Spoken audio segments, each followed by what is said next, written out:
Hello दोस्तों, house it going? क्या हाल चाल? I hope you are doing good and I welcome you back to JEE and first, the ultimate platform for JEE and NEET aspirants जिनको अपनी physics बढ़िया करनी है।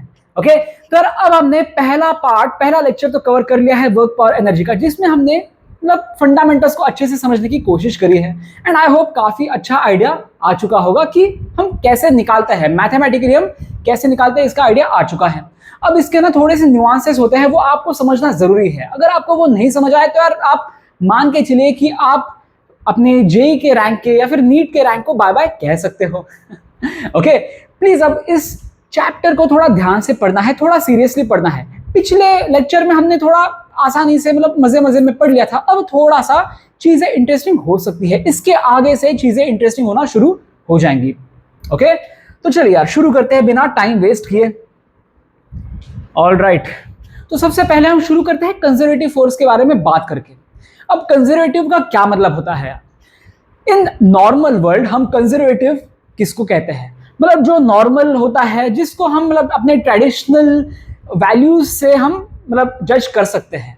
मतलब हम कहते हैं कि यार एक बंदा है कंजर्वेटिव है, मतलब वो क्या है यार, सारी चीजें जैसे समाज ने बताई गई हो उस तरह से फंक्शन करता है।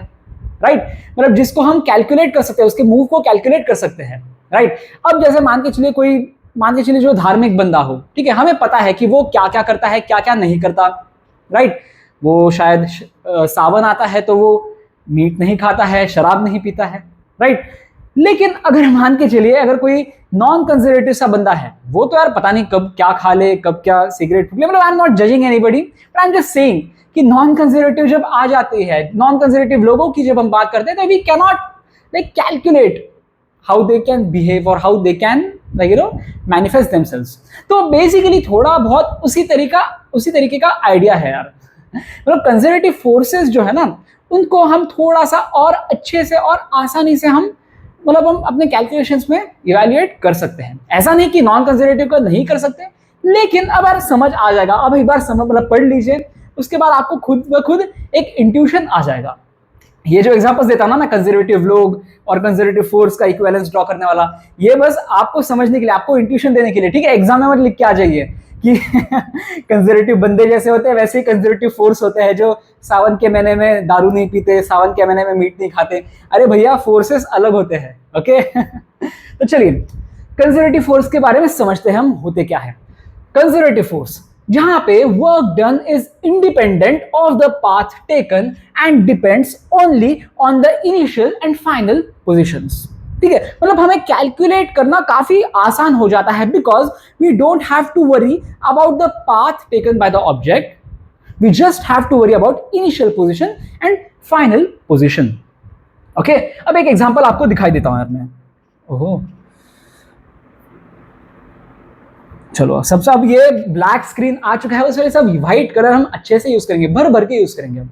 ठीक है, अब मान के चलते हैं कि लेट्स से वी हैव इस तरह से, ठीक है, एक प्लेन है हमारे पास, एक प्लेन है। अभी प्लेन मान के चले यार, एक्स वाई जी, मतलब आप 3 डायमेंशन में दिखाना मुश्किल हो जाएगा, तो अभी मैं प्लेन में दिखाऊंगा आपको। Okay, let's say we have a point A जिसके कोऑर्डिनेट्स है let's say 1,2 and we have another point B जिसके कोऑर्डिनेट्स क्या बोले यार, कुछ भी बोल दो, कोई फर्क नहीं पड़ता, 4,5, चलो 4,7 बोल देते हैं। 4 दिख रहा है ना ये, यार थोड़ा कुछ गंदा सा लग रहा है। एक मिनट, अब मुझे खुद को ही नहीं समझ आ रहा कि ये 4 लिखा है या 9 लिखा। ओ, पूरा ही काट दिया मैंने। चलो कोई बात नहीं, एक काम करते हैं, स्क्वायर थोड़ा सा अच्छे से दिख जाए, इस तरह से कुछ लिख देते हैं। चलो 7,5 लिख देते हैं। क्या फर्क पड़ता है भाई, रैंडम पॉइंट मैंने चूज करा है बस। ओके, अब मान के चलिए कि एक मतलब हम ये 2 पॉइंट्स को हमने डिसाइड कर रखा है, ये है इनिशियल पॉइंट, ये है फाइनल पॉइंट। अब एक पाथ मैं ऐसा चूज करता हूं इस तरह से, ऐसे जा रहा है वो। ओके, एक और एक पाथ मैं ऐसे चूज करता हूं,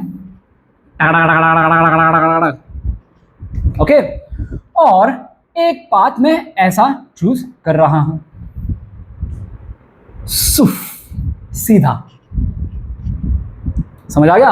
एक मैंने ये पाथ चूज किया है, एक ये पाथ चूज किया है, ये मतलब 3 अलग अलग टाइप के मैंने पाथ्स चूज करे हैं ए से बी जाने के लिए। ठीक है, अब हो सकता है यार कुछ भी हो सकता है, मतलब आप बोलोगे भैया अब फोर्स को अगर हम कांस्टेंट रख रहे हैं तो आप पाथ अलग अलग, अरे कुछ भी कर सकते हो अब, आप टेंशन मत लीजिए उसकी, अभी आप टेंशन मत लीजिए ठीक है। अब मान के चलिए एक फोर्स है मेरे पास, and it's not even a constant force for that matter. Conservative forces don't really have to be constant, remember that. It मतलब usually constant forces are conservative, but conservative forces don't necessarily need to be constant, remember that. Okay, अब आपको समझना यह है कि अगर मैं ए से बी जाते हुए, चाहे मैं ये पाथ चूज करूं, पहला वाला पाथ, चाहे मैं ब्लू वाला पाथ चूज करूं, इसको मैं दूसरा पाथ बोल देता हूं, चाहे मैं ये ग्रीन वाला पाथ तीसरा चूज करूं, अगर work done bye a force same होगा, चाहे हम मतलब फर्स्ट पाथ से जाए, सेकंड पाथ से जाए, थर्ड पाथ से जाए, तब हम कहेंगे that our force is conservative. Okay, अब बेसिकली मतलब इसको लिखने में कैसे लिख देता हूं मैं यार, चलो, work done on path 1 is equal to work done on part 2 is equal to work done in traveling from A to B through path 3। अगर ये ऐसे होता है, अब जिस फोर्स की वजह से हम फर्स्ट पाथ से, सेकंड पाथ से, थर्ड पाथ से A से B जा रहे हैं, तो हम उस फोर्स को हम कंजर्वेटिव बोल देंगे। Are you getting my point और नॉट? अरे बस इतनी बात है मेरे सामने, आप इतना सा याद रख लीजिए कि ए और बी फाइनल, इनिशियल और फाइनल पॉइंट सेम रखे हैं, वर्क डन यहां से जाने में सेम लग रहा है, तो हम सोचेंगे नहीं, फोर्स को कंजर्वेटिव बोल डालेंगे। अब उसको निकालना कैसे है वो हम आगे के पॉइंट में पढ़ेंगे, आप आगे पॉइंट ये वाले पॉइंट में। बट रुकिए जरा, एक एग्जांपल भी देख लीजिए कौन से होते हैं कंजर्वेटिव फोर्सेस के। तो सबसे बढ़िया एग्जांपल्स जो है ना, यही है electrostatic force and gravitational force. These are the examples of conservative forces है। एग्जांपल अब क्यों है वो अब बात में आपको पता चल जाएगा जब हम पढ़ेंगे ग्रेविटेशन और इलेक्ट्रोस्टैटिक्स, ठीक है। अभी के लिए आप इसकी टेंशन मत लीजिए, क्योंकि आपको फॉर्मूला ही नहीं पता ना मेरे भाई कि ग्रेविटेशनल फोर्स कैसे निकालते हैं, और उसका फॉर्मूला क्या है, इलेक्ट्रोस्टैटिक फोर्स का फॉर्मूला क्या है, यही नहीं पता तो आप कैसे बताओगे अभी के लिए कंजर्वेटिव फोर्स से नॉन कंजर्वेटिव फोर्स से। तो इस वजह से अभी के लिए इसको याद करना है। तो मैं यहां पे लिख देता हूं #KKB। KKB का मतलब पता है, काम की बात। जहां पे मैं KKB लिखता हूं मतलब आपको वो याद ही रखना है, काम की बात है, इसको बिना सोचे समझे याद करने में आपकी भलाई होगी। Okay, perfect. अब conservative force, coming back to the elephant in the room, कि फोर्स ये कंजर्वेटिव है या नहीं है, हमें कैसे पता चलेगा। तो उसका एक आसान सा टेस्ट है यार। Let's say we have F vector, force is a vector, right. तो उसको हमने लिखा है Fxi cap plus Fy j cap, where Fx is I component of the force, Fy is j component of the force, right. तो हम क्या करेंगे ना, यहां पे पार्शियल डेरिवेटिव लेंगे Fy का with respect to x, and हम पार्शियल डेरिवेटिव लेंगे Fx का विथ रेस्पेक्ट टू y। अब पार्शियल डेरिवेटिव का मतलब पता है, अब हम क्या करते हैं यार, आपको नहीं पता होगा तो मैं आपको शॉर्ट में बता देता हूं, ऑल्दो आपको पता होना चाहिए। आपको अभी तक मैथ्स वाले आपके प्रोफेसर ने, आपके सर ने समझा दिया होगा, बट नहीं समझाया होगा तो आपको मैं बता देता हूं कि dF/dx एंड ∂F/∂x का क्या मतलब होता है, ठीक है। अब dF/dx में ना, अब चलो इसके साथ मैं शुरू करता हूं। ∂F/∂x का मतलब क्या होता है ये बोल देता हूं मैं। अब काफी बार ऐसा हो सकता है कि F जो है, F में क्या बोलते हैं, y का कंपोनेंट भी हो, मतलब y का वेरिएबल भी आ जाए, y का कंपोनेंट नहीं, y का वेरिएबल भी आ जाए। मतलब what I am trying to say here is कि F can be a function of x, y। F can be a function of x, y। तो अब हम जब पार्शियल डेरिवेटिव लेते हैं ना, तो हम क्या कहते हैं कि ए भाई, हम क्या अभी ना बस x वैरी कर रहा है, x को हम वेरिएबल की तरह ट्रीट कर रहे हैं, तो हम y को कांस्टेंट मान के चलेंगे, या फिर z को भी कांस्टेंट मान के चलेंगे। बस x is our only variable when we talk about partial derivatives. Partially मतलब अभी मैं क्या सोच रहा हूं ना, जब मैं partial derivative of f with respect to x लेता हूं ना, तो मैं क्या बोलता हूं कि ए भाई, चलो मान लिया कि f can be a function of x and y, और perhaps even z। Why restrict ourselves to just x and y? Let's say that z में भी होगा, z में भी हो सकता है, अरे क्यों ना हो। तो अब हम क्या करेंगे ना, बस बोल देंगे कि y और z की अभी चिंता मत करो बॉस, y एंड z की चिंता मत करो, बस अभी के लिए हम x को वेरिएबल मान के चलेंगे एंड फिर del f by del x कर देंगे। ओके, समझ आया? एंड उस तरह से हम पार्शियल डेरिवेटिव निकालते हैं। Whereas df by dx जो होता है ना, उसमें ये वाला फंडा नहीं होता। मतलब हम ऐसे बोल नहीं सकते कि अरे भैया df बाय dx हम जब निकाल रहे हैं and f is a function of x, y and z, तो हम y और z को कांस्टेंट की तरह नहीं एज्यूम कर सकते, फिर ये गलत हो जाएगा। समझ आया आपको? दिस इज द बेसिक फंडा ऑफ इट यार। मतलब पार्शियल डेरिवेटिव का फंडा जो है आपको मैथ्स वाले सर ने बताना चाहिए, मेरा ये काम नहीं है, बट फिर भी मैंने आपको बता दिया। ठीक है, अब आपको अब ये ऐसे देख के समझ नहीं आ रहा होगा तो कोई दिक्कत नहीं, हम अगले स्लाइड पे एक टेस्ट जो है ना, इसका एक एग्जांपल भी हम करा के दिखाएंगे आपको, आप उसकी टेंशन मत लीजिए। बस इतना समझ लीजिए कि पार्शियल डेरिवेटिव्स के कैसे रिलेशंस होने चाहिए for the force to be conservative. Okay, f vector is equal to fxi plus fyj है, where fx is the I component of force, fy is j component of force। ठीक है, तो हमें अगर ऐसा हुआ है कि del fy by del x is equal to del fx by del y, अगर ये कंडीशन सेटिस्फाई होती, ओ शिट गलती से इरेज करने वाला था मैं इसे अगर ये कंडीशन सेटिस्फाई होती है as in partial derivative of y component of force with respect to x, समझिए, देखिए del fx by del x नहीं है, ये है del fy by del x y component of force का partial derivative with respect to x and x component of force का partial derivative with respect to y, ये same होना चाहिए। del fy by del x is equal to del fx by del y, ये होना चाहिए for the force to be conservative. समझ आया? याद रखना है ये क्यों होता है, कैसे होता है, अब हमारे स्कोप के परे है। ठीक है, तो इसको आप के भी कर लीजिएगा। एंड यूजुअली क्वेश्चंस जो ना, हमें अगर कंजर्वेटिव नॉन कंजर्वेटिव ये जानना है, ऐसे क्वेश्चंस यूजुअली हमें एक्स और वाई के फॉर्म ही देते हैं, यूजुअली के कैप वाला या फिर जेड कंपोनेंट वाला नहीं आता है हमारे स्कोप के लिए, तो आप उसकी टेंशन में लीजिए, ऐसे ही क्वेश्चंस आएंगे, आप इसी की चिंता करिएगा। Okay, perfect. अब यार ये भी एक आपको याद रखना है कि सेंट्रल फोर्सेस आर कंजर्वेटिव। ठीक है, अब y जो है वो बाद में आपको अच्छे से बताया जाएगा जब हम पढ़ेंगे gravitational force and electrostatic force. Okay, आपको समझाया जाएगा वो कि ऐसे क्यों होता है। ठीक है, बट अभी के लिए आप इसको के भी कर लीजिए। ठीक है, ये होता है ना, काफी बार आपने मूवीज में भी देखा होगा कि आपको बताया जाता है कि इसने ऐसे क्यों करा, फिर जैसे मान के चलो कि I don't know if you're a fan of DC movies or like Marvel movies or comic book वाले movies in general, but at the end of Justice League movie ऐसे दिखाया जाता है कि Deathstroke comes and he talks to Lex Luthor, तो हमें लगता है कि अरे भैया क्या होने वाला है आगे, तो उस वजह से मैंने ये आपको अभी के लिए लिख के दिया है, तो अभी नहीं आएगा, ये अगले मूवी में आएगा। ठीक है, अब आपको पता नहीं लेक्स लूथर कौन है, डेथस्ट्रोक कौन है, तो आप इसकी चिंता मत करिए, मैं आपको कॉमिक बुक्स नहीं पढ़ाने आया हूँ, मैं फिजिक्स पढ़ाने आया हूँ, तो फॉरगेट दैट रेफरेंस अगर नहीं पता होगा, एंड अगर पता होगा तो वेल एंड गुड। ठीक है, ऑलराइट, ये आएगा, बट अभी के लिए आप याद रखिए कि central forces are conservative. Okay, perfect. अब ओहो क्या हो गया, अब नॉन कंजर्वेटिव फोर्सेस का क्या मतलब है?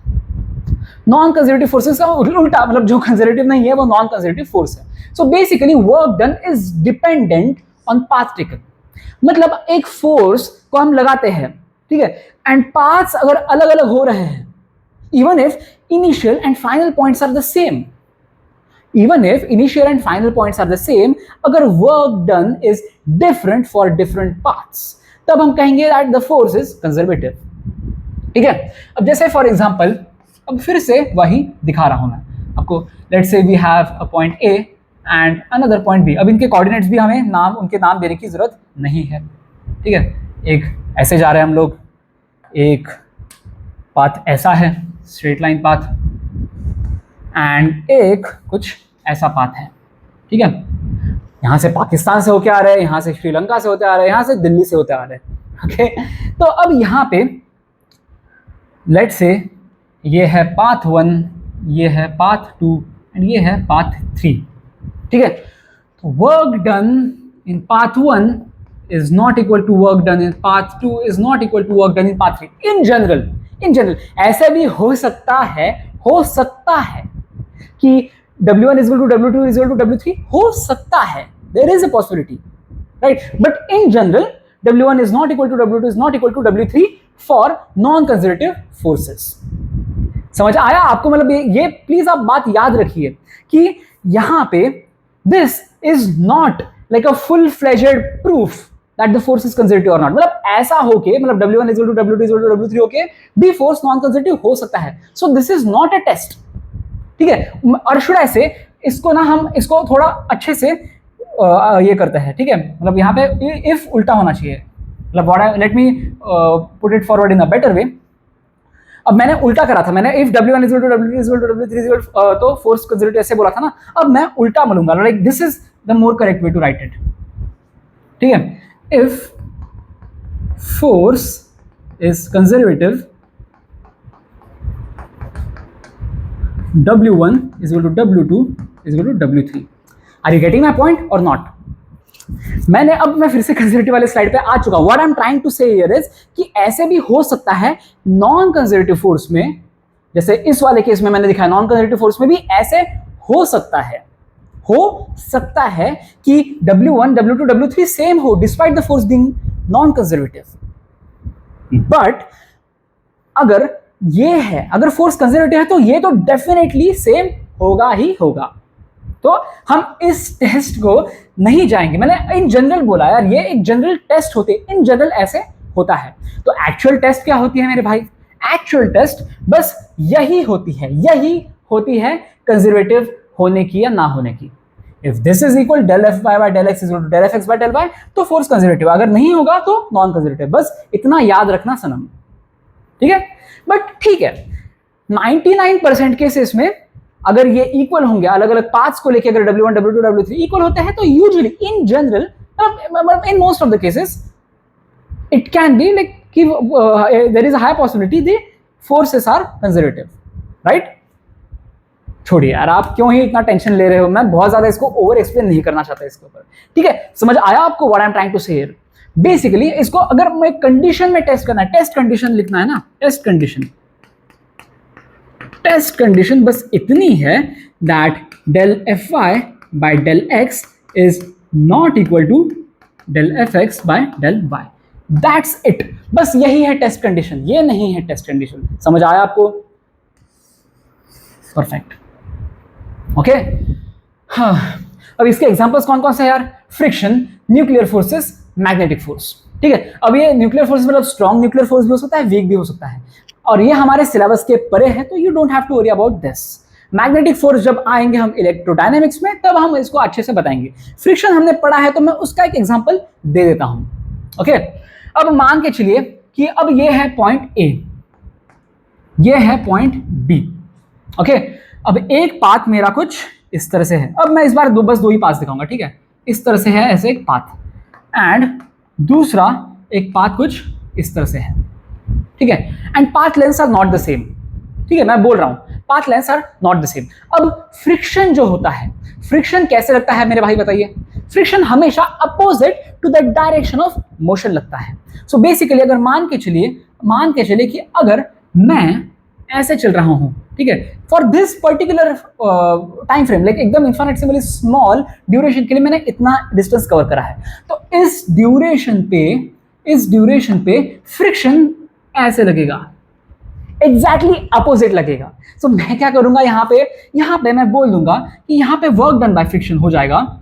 इस केस में मैं बोल दूंगा dW1 इज इक्वल टू, इसको अगर मैं dx कह देता हूं, अगर मैं इसको मैं dx कह दे रहा हूं, तो यहां पे dW1 work done by the friction क्या हो जाएगा? Is equal to minus of f dx. Right. And हमेशा चाहे यहां पे dx हो, यहां पे dx हो, यहां पे dx हो, हमेशा उल्टा लग रहा है. सो दैट मीन्स अगर मुझे W1 निकालना है तो मैं सिंपली बोल दूंगा minus of f L1. And L1 क्या है मेरे भाई? L1 is the length of this path. समझ आया आपको या नहीं आया? यहां पे work done for going on this path, work done by the friction when we travel through this path will be W1 is equal to minus F L1, where F is constant. F constant क्या होता है? Kinetic friction. पता है ना यार ये? I think मतलब let me know if I'm going too fast, but I think I'm at a good pace. समझ आ रहा है या नहीं आ रहा है? मैंने इस पाथ से, ऑरेंज पाथ से जब हम जाते हैं तब वर्क डन मैंने निकाला है। ओके, अब अगेन कंसिडर अनदर पाथ, ये ग्रीन वाला जो है। अब इस केस में भी एक मैंने यहाँ पे एक बोल दिया है, लेट्स से dy, मैं यहाँ से यहाँ तक छोटा सा एक इन्फिनिटेसिमली स्मॉल डिस्टेंस कवर करता हूँ dy। अब यहाँ पे फ्रिक्शन कैसे लगेगा? अगेन उल्टा लगेगा, एंड उसकी वैल्यू फिर से वही होगी, f ही होगी। क्यों? क्योंकि काइनेटिक फ्रिक्शन तो यार सेम ही होता है ना यार, mu times n, and assuming कि यहाँ और यहाँ पे म्यू सेम ही है, होता है, सेम ही होता है, राइट, इन जनरल सेम होता है। सो उस वजह से यहाँ पे मैं बोल दूंगा, यहाँ पे मैं बोल दूंगा dw2 is equal to minus of f dy। समझ आया? माइनस क्यों? क्योंकि dy and f are acting in the opposite directions, and पूरे पाथ पे अगर मैं इंटीग्रेट कर देता हूं तो w2 हो जाता है minus of f l2, where l2 is the length of this path। इसको लिखना भी पड़ेगा क्या? चलो कोई दिक्कत नहीं, लिख देते हैं, हमें लिखने में कोई दिक्कत नहीं यार, बस क्लटर्ड करना मुझे अच्छा नहीं लगता यार। L1 इज इक्वल टू, ये भी लिख देते हैं, path. Are you getting my point? And हम यहाँ पे देख सकते हैं इन जनरल A से B जब हम जाते हैं तो L1 and L2 are not necessarily the same, हो सकते हैं सेम हो सकते हैं नहीं भी हो। सो दैट मीन्स हम यहाँ से क्लियरली कह सकते हैं in general that W1 is not necessarily equal to W2। Make sense? So यहां से प्रूव हो जाता है कि friction is not a conservative force, friction is a non-conservative force। Clear है? Okay, perfect. अब यहां से अब एक एग्जांपल देता हूं मैं, ठीक है? यहां पे ये काफी एक इंपॉर्टेंट इंसाइट है जो मैं यहां पे नीचे दिखाने वाला हूं। सो इंटीग्रल, और इसको क्या बोलते हैं यार, एक क्लोज लूप पे इंटीग्रल जो होता है F vector dot D S vector, मतलब बेसिकली व्हाट, ये जो होता है ना, ये वाला आपको इस साइन का मतलब पता है नहीं पता है? ये जब हम इंटीग्रल लगाते हैं और यहाँ पे गोल ऐसे सर्कल लगा देते हैं, so what we are saying is path integral, पूरे एक क्लोज पाथ पे हम इंटीग्रेशन कर रहे हैं इसमें। सो बेसिकली ऐसा एक क्लोज पाथ है, ठीक है? ऐसा एक क्लोज पाथ है।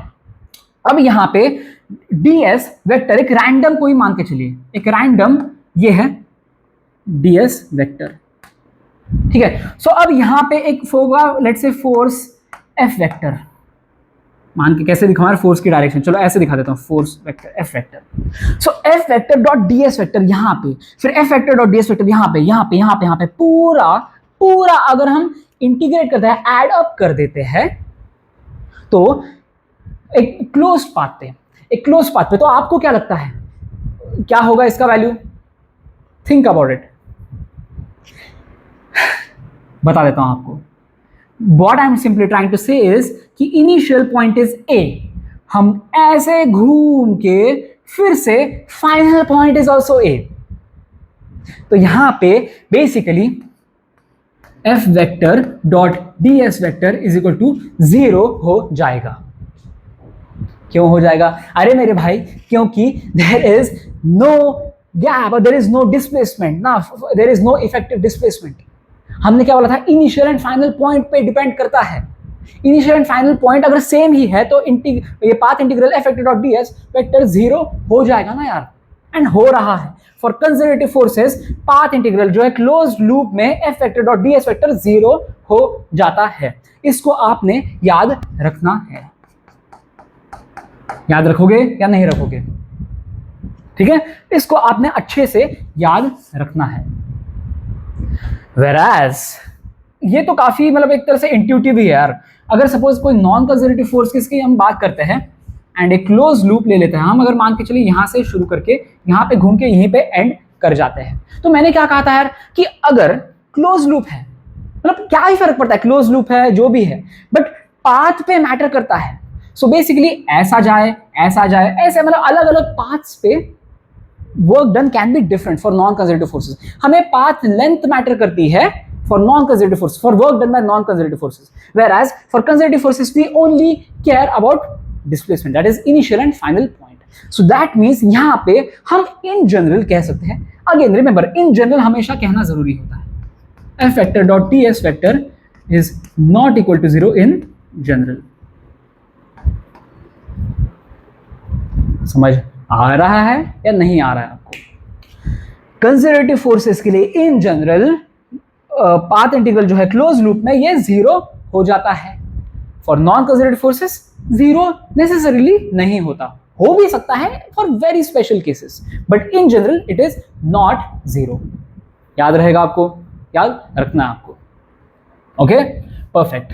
एंड एग्जाम्पल इसमें बस इतना ही यार, अभी तक मैंने जितना पढ़ा है उसमें बस यही इंपॉर्टेंट एक चीज है, कंजर्वेटिव फोर्सेस में ये इक्वेशन वैलिड होती है, नॉन कंजर्वेटिव फोर्सेस में वैलिड नहीं होती, इनइक्वालिटी आ जाती है, बस इतनी सी बात है।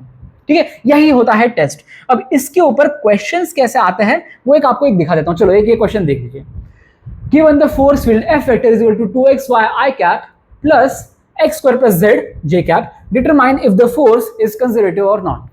ठीक है, अब हम क्या बोलेंगे यार, सिंपली अब ऐसे क्वेश्चंस में ना ज्यादा दिमाग नहीं लगाना है, आपको डिफाइन कर देना fx क्या है, x कंपोनेंट ऑफ फोर्स क्या है, इट इज 2xy। देख पा रहे हैं ना, ये fx I cap plus fy j cap ऐसे होता है ना, राइट। अब fy को हम कैसे बोलेंगे, this is x square plus z। अब हमारी कंजर्वेटिव फोर्स है यानी इसकी टेस्ट क्या है दिखा देते हैं हम। Del fx by del y, ये पहले निकालना है। अब निकाल दो यार, आप सबसे पहले बोल दीजिए del by del y of fx क्या है, इट इज 2xy। अब यहां पे हम क्या बोल रहे हैं कि y के अलावा जो भी वेरिएबल्स हैं उनको हम कांस्टेंट मान के चलते हैं इन पार्शियल डेरिवेटिव। सो y के अलावा कौन सा वेरिएबल यहाँ पे x है, तो x को हम कांस्टेंट मानेंगे, 2x is a constant, that means so 2k मतलब del by del y of ky। अगर ऐसा होता तो हम क्या बोलते हैं, k बोल देते हैं ना। सिंपली यहां से पार्शियल डेरिवेटिव्स का आ जाता है 2x। समझ आया आपको, परफेक्ट। एंड और एक अब दूसरा del fy by del x भी निकालना है हमें, del fy by del x। Okay हाँ, del by del x of fy क्या है मेरे भाई, यहां पे x स्क्वायर प्लस z। सही या नहीं है, परफेक्ट। अब मैंने क्या बोला है, partial derivative with respect to x है, सो इसका मतलब है y और z इनको हमें कांस्टेंट मानना है। सो इसका मतलब z तो अब कांस्टेंट है यार, z को कांस्टेंट की तरह ट्रीट कर लो, x स्क्वायर प्लस k इस तरह से है।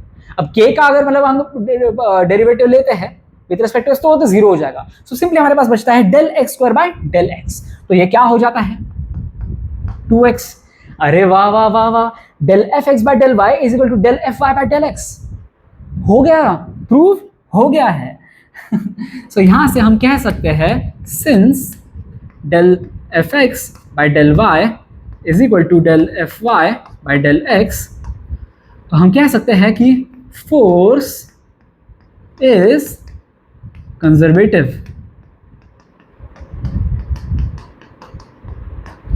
टडा, आसान। अब दूसरा क्वेश्चन भी देख लो फटाफट, क्यों है टाइम वेस्ट करना। Consider the force field F vector is equal to -y I cap plus x j cap, determine if this force is conservative और नॉट। ठीक है, इसको हम लाल रंग में करते हैं क्योंकि ये दर्द देगा, ये हमें दर्द देगा, क्यों देगा वो भी आपको पता चल जाएगा। ठीक है, fx क्या है बताइए, ये है -y, एंड fy क्या है बताइए, fy is equal to x। समझ आ रहा है ना, fx fy कैसे लिखता हूं, f vector is equal to fx I cap plus fy j cap, fx ये है, fy ये है, तो मैंने बस यहाँ पे ऐसे लिख दिया है, बस दैट्स इट। ओके, अब यहाँ पे आप बताइए del fx by del y ये क्या हो जाएगा जी, यहाँ पे del by del y of fx की वैल्यू डाल दो यहाँ पे -y, तो ये तो आसान है, del by del y of -y तो ये -1 हो जाएगा, right. And del fy by del x ये क्या हो जाएगा बताइए, del by del x of x, तो del x by del x तो ये तो 1 हो जाएगा। ओ हो, so far, sorry so close yet so far, ऐसा हो गया, मतलब -1 1 लगते सेम है लेकिन है नहीं यार, माइनस साइन पूरा यहाँ पे तबाही कर चुकी है।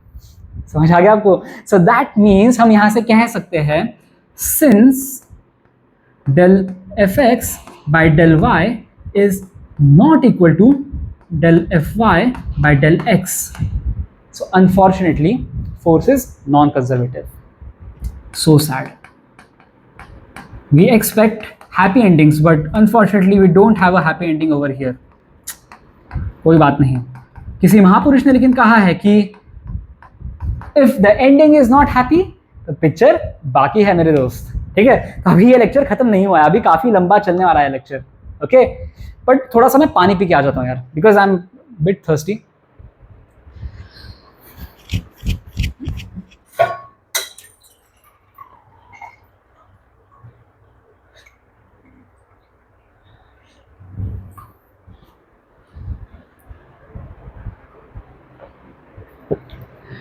ओके, पानी लेके आया यहाँ पे मैं। ऑल राइट, समझ आया कंजर्वेटिव नॉन कंजर्वेटिव का फंडा? आई होप समझ आ चुका होगा काफी हद तक। नेक्स्ट स्लाइड देखते हैं, curious case of frictional work. अब क्या है, हमने एस्टैब्लिश कर दिया है कि friction is a non conservative force. तो अब हम क्या बोलते हैं, अरे भाई नॉन कंजर्वेटिव फोर्स होता है, जैसे ही नॉन कंजर्वेटिव फोर्स होता है तो हम बोलेंगे अरे भाई पाथ पे डिपेंड करता है। तो अगर पाथ लेंथ अगर डिफरेंट हो तो हम बोल देंगे that work done by the friction has to be different. ऐसा हमारा यूजुअल इंट्यूशन होता है। लेकिन यहां पे एक इंटरेस्टिंग केस है मेरे पास, दिखाते हैं केस क्या है। We have two different surfaces of different path lengths, but the difference in heights of the initial and final point is same. ठीक है, will the work done by the frictional force be different in these two cases? अब ये question है। अब एक normal जो aspirant है, जो ज्यादा दिमाग नहीं लगाता है, जिसने आधा ही लेक्चर पढ़ा है, वो तो बोलेगा अरे सर ये लेंथ अलग है, ये लेंथ अलग है, तो क्या हुआ अगर हाइट सेम भी है तो? क्या हुआ अगर हाइट सेम भी है तो? क्योंकि हमें इनिशियल एंड फाइनल पॉइंट्स का नहीं देखना, हमें पाथ लेंथ देखना है। तो भैया यहाँ पे फ्रिक्शनल वर्क और work done by the friction has to be different, ऐसे बोलेगा एक नॉर्मल एस्पिरेंट जिसको आईआईटी नहीं जाना, जिसको एनआईटी भी नहीं जाना, जो ऐसे ही बस पढ़ने के लिए थोड़ा बहुत पढ़ता है। लेकिन जो सीरियस एस्पिरेंट है ना, थोड़ा सा एनालिसिस लगाएगा यहाँ पे। कैसे लगाएगा दिखाते हैं हम आपको, ठीक है। अब यहाँ पे कैसा हो रहा है ना, अगर हम एक बॉडी को इस पाथ पे ले जा रहे हैं तो हम क्या कर रहे हैं यार, सोचिए जरा हम क्या कर रहे हैं। We are countering the effect of gravity, हम उसको धीरे धीरे ऊपर ले जा रहे हैं, ठीक है। सो बेसिकली अगर मान के चलते हैं कि let's say we have a body over here, ठीक है, एक पॉइंट पे होगा, एक रैंडम पॉइंट पे होगा, एंड इस पॉइंट का जो एंगल ऑफ इंक्लिनेशन जो है ना वो कुछ थीटा है, मान लिया मैंने, ठीक है। और इस बॉडी को एक काम करते हैं ऑरेंज से दिखा देते हैं इस तरह से, ओके। अब आप मुझे एक बात बताइए, इसके ऊपर ग्रेविटेशनल फोर्स कितना लग रहा होगा भैया? इसके ऊपर mg इस तरह से लग रहा होगा ना यार। लेकिन we don't care about mg entirely, हमें बस component parallel to the surface दिखना है at this point of time, okay. So अब यहां पे आप देखिएगा, it will be mg sin theta, right? समझ आ रहा है? mg sin थीटा मतलब एकदम इस पॉइंट की मैं बात कर रहा हूँ, जस्ट ये जो पॉइंट है ना। आप बोलोगे पूरा तो ऐसे है नहीं भैया इंक्लाइन प्लेन में, अरे इसी एक छोटे से डिस्प्लेसमेंट के लिए इसको कैसे बताऊं यार मैं, चलो इसको मैं ds बोल देता हूँ। इतना छोटा सा जो डिस्प्लेसमेंट है, अब द इंक्लाइन भाई इतने पार्ट में जो हो रहा है ना, ds उसको मैंने डिफाइन कर दिया है, ओके। सो एक ds डिस्प्लेसमेंट पे जब ये ऊपर जाता है ds से, तब इसके ऊपर mg sin थीटा लग रहा है, ठीक है। सो अब इस पार्ट में हम कितना है कर रहे हैं बताइए, work done by friction force कितना होगा आप बताइए मुझे। यहां पे हो जाएगा W इज इक्वल टू, और शुड आई से DW, यहां पे DW बोल देता हूं मैं। और should I let me do one thing, इसको एक अलग कलर में कर देता हूं वरना आप हो जाओगे कंफ्यूज। कौन से कलर में करें, चलो इसमें करते हैं, ठीक है। DW और शुड आई से DW1 क्योंकि पहला केस है, तो work done in the first case, ठीक है। अब इस छोटे से पार्ट के लिए मैं DW1 को डिफाइन कर रहा हूं फ्रिक्शन, राइट। फ्रिक्शन जो लग रहा है किस डायरेक्शन में, नीचे के डायरेक्शन, क्योंकि हम बॉडी को ऊपर ले जा रहे हैं, we are taking the body upwards. So friction नीचे की तरफ लग रहा है, लेकिन डिस्प्लेसमेंट हो रहा है ऊपर की तरफ, तो यहां पे माइनस साइन आ जाएगा, माइनस ऑफ एफ ds, सही है। अब f की वैल्यू कितनी होगी बताइए, सोचिए f will be compensating mg sin theta ना मेरे भाई। हमको ऊपर ले जाना है, तो हम क्या कर रहे हैं कि जो ग्रेविटेशनल फोर्स का कंपोनेंट डाउन द इंक्लाइन है उसको कंपेंसेट करने की कोशिश कर रहे हैं। सो दैट्स व्हाई हम बोल देंगे f हो जाता है mg sin थीटा के बराबर, मतलब ये जो mg sin थीटा है उसको कंपेंसेट करने के लिए हमें दैट्स उतना ही फोर्स लगाना है मेरे भाई, उतना ही लगाना है, ओके। सो दैट मींस अब यहां पे कैसे हो जाएगा फंडा बताइए, हम बोल देंगे ये हो जाएगा minus of mg sin theta D S. अरे क्या हो गया, ये m कहां चला गया? ओके, अब यहां पे थोड़ा और ध्यान से देखिएगा। अब ये माइनस ऑफ एम जी को मैं बाहर ऐसे अलग से लिख रहा हूं, लेकिन अब यहां पे डी एस साइन थीटा, ऐसे इसको ये कर रहा हूं यार। ये डी एस साइन थीटा कुछ और ही लग रहा है, एक minute, let me right it sine theta D S के फॉर्म में। तो ना बोलोगे सर डी एस क्या होता है, डी एस साइन थीटा क्या होता है बोलोगे आप। ऐसे लिखते हैं, ठीक है। मैंने बस ब्रैकेट लगा दिया और कुछ नया नहीं किया मैंने यहाँ पे। Fair enough, okay. अब इसको थोड़ा सा ध्यान से देखिए, साइन थीटा डीएस का क्या मतलब होता है, ठीक है। अब ये जो पार्ट है ना, डीएस को मैं थोड़ा सा बाहर ले आ रहा हूं, इसका मैग्नीफाइड व्यू आपको मैं दे देता हूं यहाँ पे, ठीक है। इसको यहाँ पे ले आइए आप, तो ये कुछ ऐसे दिखेगा। ये है थीटा, ये है डीएस, राइट। सो इसका मतलब क्या हो गया, डीएस साइन थीटा क्या हो गया, ये पार्ट हो गया डीएस साइन थीटा। तो हम इसको बोलते हैं डीएस साइन थीटा। ये जो है ये है डीएस साइन थीटा, समझ आ गया। और इसको मैं एक तरह से डीवाई की तरह अभी के लिए बोल देता हूं, मैं इसको मैं डीवाई बोल देता हूं। वाई क्यों, क्योंकि ऊपर के डायरेक्शन में डिस्प्लेसमेंट जितना हो रहा है इस इतने पार्ट में, इसको मैं डीवाई की तरह बोल रहा हूं। सो दैट मीन्स यहां पे ये हो जाएगा minus m g d y. D डब्ल्यू वन को मैंने minus m g d y की तरह बोल दिया है, राइट। अब यहां से आप क्या बोलोगे मेरे भाई, यहां से आप बोल दोगे कि W1 is equal to integral dW1 is equal to integral minus m g d y. And m g तो कांस्टेंट है, सो बेसिकली हमें माइनस एम जी को बाहर लेके इंटीग्रल डी वाई करना है। एंड वाई कहां से कहां वैरी कर रहा है, वाई इज इक्वल टू 0। अगर मैं नीचे वाला पॉइंट लेता हूं और इसको y is equal to h बोल देता हूं, सबसे मैक्सिमम हाइट पे जब जाता है। सो बेसिकली हम यहाँ पे क्या कर रहे हैं बॉस, यहाँ पे हम बेसिकली बस इतना कर रहे हैं, d y integral from limits from क्या 0 टू h, इस तरह से हो रहा है। सो यहाँ पे हम माइनस एम जी एच इतना वर्क कर रहे हैं। Are you getting my point और नॉट? एंड उसी तरह से अब आप मुझे एक बात बताइए, यहाँ पे कोई आया क्या, एक्स वाला फंडा आया क्या, यहाँ पे नहीं आया। मतलब हमें फर्क ही नहीं पड़ रहा कि यहाँ पे पाथ वेरिएशन कैसे हो रहा है। All we care about is d y, मतलब वाई के अलॉन्ग कैसे वेरिएशन हो रहा है। एंड यहाँ पे हम देख सकते हैं, यहाँ पे हम देख सकते हैं कि इस केस में भी y इक्वल टू 0 से y इक्वल टू h में जा रहा है। इस केस में भी y इक्वल टू 0, इसको मैं लिख देता हूँ, y इक्वल टू 0 से y is equal to h पे जा रहा है। सो इस केस में भी एग्जैक्टली वही फंडा होगा। इस केस में भी dW2 को हम वही इसी तरह से लिखेंगे, minus m g d y. And यहां से हम सॉरी क्या हो गया, गंदा हो गया क्या, अरे यार पता नहीं यार। अच्छा मैंने थोड़ा मैग्नीफाई कर दिया क्या इसको, लेट मी जस्ट, हाँ दिस इज परफेक्ट, हाँ ये परफेक्ट है, ये सही है। नहीं यार ये परफेक्ट नहीं है, इसके ऊपर ओवरलैप करना ना, हाँ ये सही है, ये सही है। ठीक है, अब यहाँ पे dW2 is equal to minus m g d y मैंने बोला है। सो उस तरह से मैं अगेन कह सकता हूं कि W2 is equal to integral dW2, यहां से आ जाता है माइनस एम जी एच। असली मसाले सच सच, एम जी एच दोनों जगह पे एम जी एच ही है, W1 और W2 सेम आ गया है। Are you getting my point और नॉट? मैंने मैथमेटिक्स से ये सारी चीजें प्रूव करी है बॉस। यहाँ पे सारे के सारे चीजों में मैथमेटिक्स ही लगती है। किस तरह से लगी है वो भी आपको आई होप समझ आ चुका होगा। एफ की वैल्यू कैसे निकाली, एम जी साइन थीटा को कंपेंसेट कर रहा है, उस वजह से F is equal to M G sine theta ऐसे मैंने लिख दिया है। ठीक है, अब यहाँ पे आपको समझना है ध्यान से कि हम साइन थीटा डीएस कैसे कर रहे हैं। डीएस का साइन लेकिन हमने dy, इस तरह से हमने इस पार्ट के लिए जो इन्फिनिटेसिमली स्मॉल डिस्प्लेसमेंट है वो dy एज उसका हम हाइट मतलब एक y कंपोनेंट कैसे बढ़ रहा है उस तरह से हमने कर दिया है, मतलब dy के फॉर्म में हमने ला दिया है। सो यहाँ से प्रूव हो गया कि dx का कोई वेरिएशन से फर्क पड़ता ही नहीं है, एंड बस हाइट के वेरिएशन से फर्क पड़ता है। यहाँ पे भी वही, यहाँ पे भी वही, इंटीग्रेशन कर देंगे तो यहाँ पे भी माइनस एम जी एच, यहाँ पे माइनस एम जी एच आ जाता है। एंड इससे हम प्रूव ये कर सकते हैं that the work done by the frictional force will be the same in both the cases.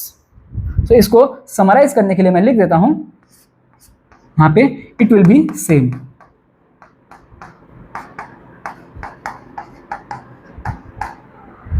समझ आ गया आपको? आई होप समझ आ चुका होगा यार। तो हम बढ़ते हैं आगे। मैंने एक स्लाइड खुली छोड़ दी थी जस्ट इन केस हमें जरूरत पड़ जाए उसकी, ठीक है? परफेक्ट। अब work done by variable force मैंने पहले आपको बताया था, तो अब उसका ऊपर और थोड़ा सा विस्तार पूर्वक मैं आपको समझा देता हूं, क्योंकि अब ये कैलकुलेशंस में काम आ गया। इसके बाद हम कुछ क्वेश्चंस करने वाले हैं बॉस। देखिए क्वेश्चंस आने वाले हैं इसके बाद, तो इसको प्लीज आप थोड़ा सा ध्यान से देख लीजिएगा। तो इसके ऊपर मैं यहाँ पे KKB भी लगा रहा हूं, ठीक है? क्योंकि अगर ये फंडा समझ आ गया तो वर्क पावर एनर्जी के जो बेसिक वाले क्वेश्चन है वो तो आपसे अच्छे से सॉल्व हो जाएंगे। परफेक्ट। तो अब फॉर वेरिएबल एफ, अगर फोर्स वेरिएबल होगा तो हम W कैसे निकालते हैं? हम करते हैं जैसे मैंने पहले बताया था, integral F vector dot ds vector, where S1 vector is initial position vector, S2 vector is final position vector. यहां पे लिख भी देता हूं मैं, S1 vector is equal to initial position vector and S2 vector is equal to final position vector. Make sense? Okay.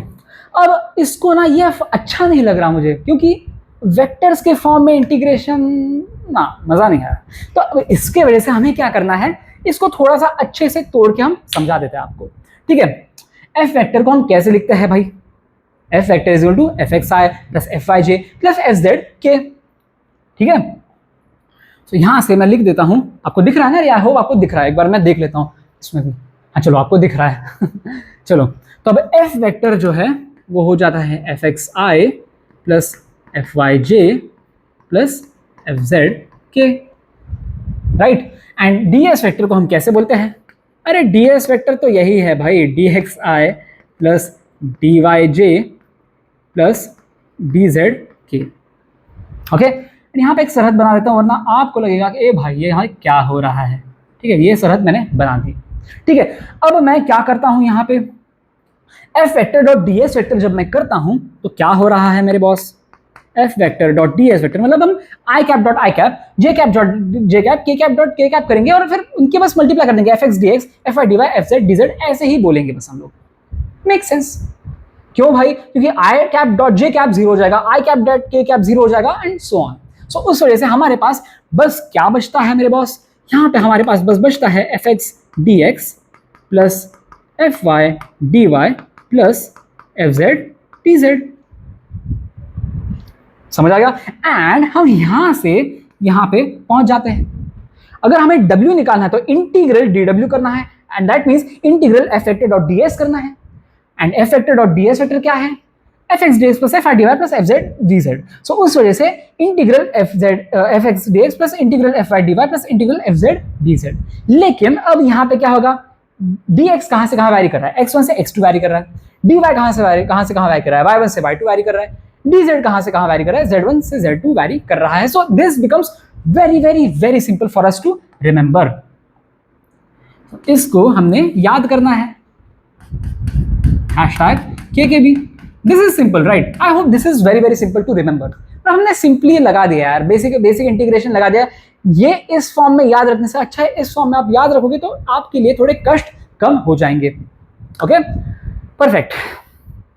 अब एक ये भी चीज आप प्लीज याद रखिए, देयर कैन बी इंस्टेंसेस जहां पे fx can have some term of y और fy can have some term of x और z, fz can have some term of x and y। हो सकता है, लेकिन बौखला नहीं जाना हमें, टेंशन मत लीजिए, no worries. You will be given the equation of the path which is why you can convert y in terms of x and solve things easily. मतलब आपको ना, मतलब कैसा होता है ना, काफी बार अगर x के इसमें fx में y z के टर्म्स आ गए तो आप बोलोगे अरे भैया dx का इंटीग्रेशन y एंड z की फॉर्म में कैसे करेंगे हम लोग? हमको तो नहीं पता, हमें सिलेबस में कवर नहीं करा गया है, तो हमें इस क्वेश्चन को छोड़ देंगे। नहीं छोड़ना है, नहीं छोड़ना है। क्यों? क्योंकि अरे आ जाएगा, आपको इक्वेशन दिया जाएगा पाथ का, पाथ के इक्वेशन से आपको y as a function of x और z as a function of x हम लिख सकते हैं और फिर हम इंटीग्रल dx कर सकते हैं। सिमिलरली अगर fy में x और z दिया गया होगा तो हम x as a function of y and z as a function of y भी लिख के फिर हम इसका भी इंटीग्रेशन निकाल सकते हैं। Similarly goes for this as well. समझ आ जाएगा, आपको पता चल जाएगा। कैसे पता चलेगा भैया? एक एग्जांपल दे दो। अरे करेंगे भाई, एग्जांपल करेंगे, अगली स्लाइड पे ही है एग्जांपल। ओके, तो चलो एग्जांपल पे चले जाते हैं हम लोग। अरे अगली स्लाइड पे नहीं है, इसके अगले स्लाइड पे आई होप। चलो है कहीं ना कहीं पे तो है, अभी आप टेंशन मत लीजिए। एक क्वेश्चन उससे पहले देख लीजिए, ठीक है? लेकिन इसके ऊपर एक पिन लगा दीजिए, इसके क्वेश्चन हम करेंगे, ठीक है? इसके क्वेश्चन हमें करने हैं, बट अभी के लिए इस पर पिन लगा दीजिए। पिंड, ठीक है? ये स्लाइड में फिर से छेड़ूंगा, ये स्लाइड फिर से आने वाली है, ठीक है? इसको मैं काम करता हूं, डाउनलोड भी करके रखता हूं, बिकॉज अगले स्लाइड में आपको कौन सा फॉर्म में करना है। चलो इस फॉर्म में इसको कर देता हूं सेव, परफेक्ट। मैंने इस इमेज को डाउनलोड कर लिया, इस स्लाइड को मैंने डाउनलोड कर रखा है, क्योंकि मैं अब लेक्चर 3 में ना यहां से शुरू करूंगा, मतलब आपको पता चलेगा कि कहां से पिकअप हुआ है। ओके, एनीवे अब एक और एक क्वेश्चन देख लेते हैं, ठीक है? एक और एक क्वेश्चन देख लेते हैं।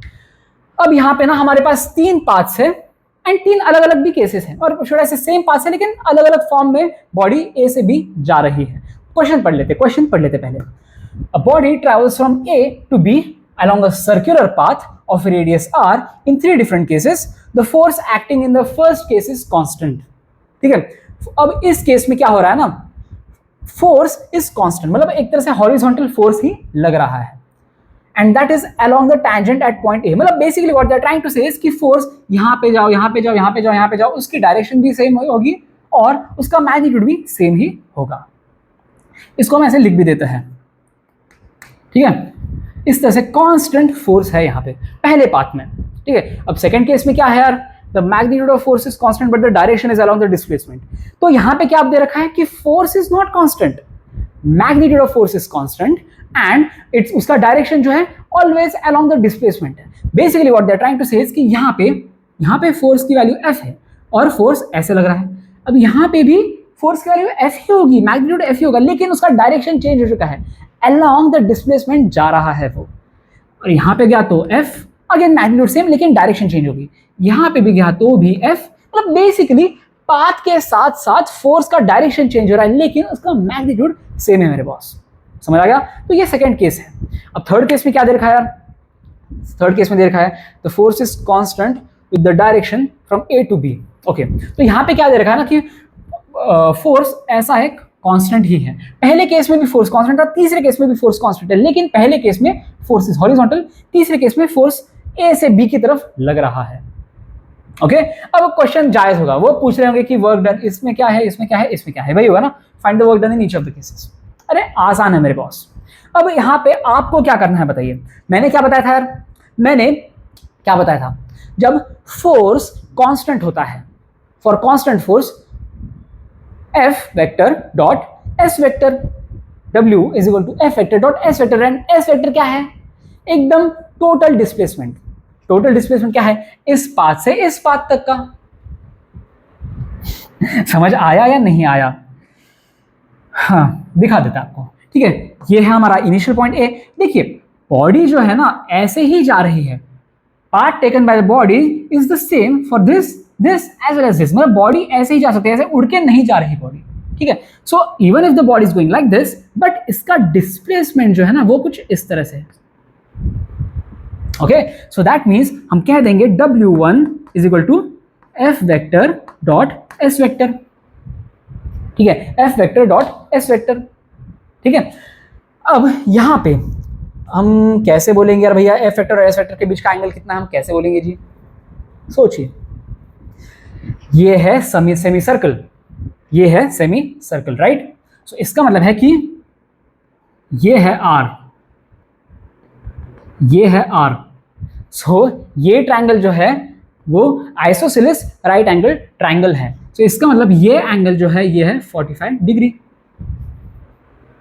Right? So that means F vector और S वेक्टर के बीच का एंगल हो जाएगा 45 डिग्री। देख सकते हो आप, S वेक्टर ऐसे जा रहा है, F वेक्टर ऐसे जा रहा है, तो ये 45 डिग्री एंगल हो जाएगा। सो यहाँ पे मैं बोल दूंगा ये हो जाता है F S cos 45 degree, where S is this length. Are you getting my point? अब यहाँ पे S का वैल्यू क्या है बताइए, इसका मैग्नीट्यूड क्या है, ए बी, इसका मैग्नीट्यूड क्या है? अरे ये अगेन राइट एंगल ट्राइंगल है तो हाइपोटेनियस है ना ये, तो S हो जाएगा, यहां से हम बोल सकते हैं S हो जाएगा under root of R square plus R square, so ये हो जाएगा अंडर रूट ऑफ 2r। सो इसको अब S की वैल्यू यहां पे डाल दीजिए, खत्म बात। सो यहां से हम W1 को लिख देते हैं F times of root 2r, और cos 45 डिग्री क्या है, 1/√2। सो यहां से हम बोल देंगे W1 is equal to FR। समझ आया मेरे बॉस? पहले केस में work done in taking the body from A to B under the application of this constant force F vector that is acting in the horizontal direction. इस case में work done हो जाता है F times R, that's it. समझ आया आपको? Perfect. अब हम देखते हैं दूसरा केस।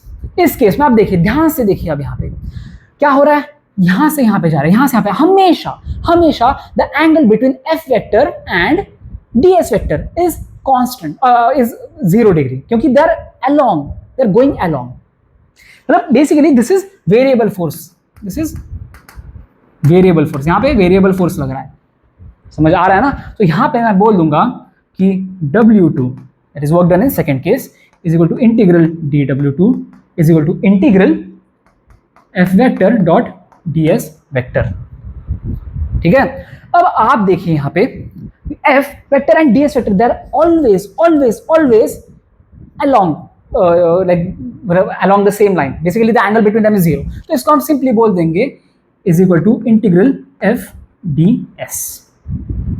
ठीक है, अब देखिए फोर्स जो magnitude of F vector that is F, it is constant, तो इसको मैं बाहर ले आ सकता हूं, F इंटीग्रल DS ऐसे लिख सकता हूं।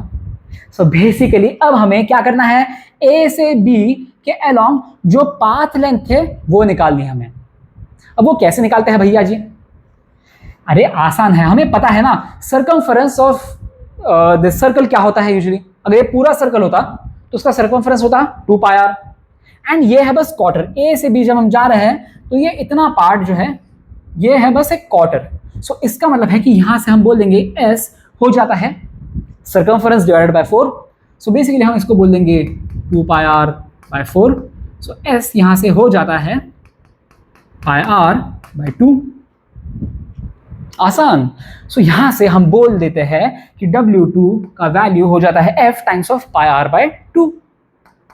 F πr/2, और πfr/2 ऐसे लिखना है तो ऐसे लिख दीजिए। चलो ऐसे लिख देते हैं क्योंकि यूजुअली कांस्टेंट को हम पहले लिखते हैं, राइट? ओके, πfr/2 समझ आ गया। एंड पाई यूजुअली 3.14 होता है, तो 3.14/2 इट इज अराउंड 1.7। तो 1.7 FR इस केस में बस FR है। समझ आ रहा है यहाँ पे? And it is kind of intuitive as well यार। आप समझिए यहाँ पे पहले केस में हमारा थोड़ा सा कंपोनेंट फोर्स का वेस्ट जा रहा था, मतलब अब जैसे यहाँ पे cos 45 डिग्री एक एंगल सेम ना होने की वजह से वेस्ट जा रहा था कंपोनेंट, लेकिन यहाँ पे F वेक्टर और DS वेक्टर हमेशा along the same line है, मतलब the angle between F vector and DS vector is 0 all along। So basically हम पूरा का पूरा फोर्स है ना उसका अच्छा सा मैक्सिमम यूटिलाइजेशन कर रहे हैं इस केस में। And I can bet for sure कि अब इस केस से भी ज्यादा इसी केस में वर्क डन होगा, है थोड़ा सा इंट्यूशन आ रहा है मुझे, देखते हैं फिर भी लेट्स कंफर्म। ओके, चलो अब तीसरे केस में क्या हो रहा है। तीसरे केस में अगेन फोर्स इज कांस्टेंट, यहां पे कांस्टेंट फोर्स है once again.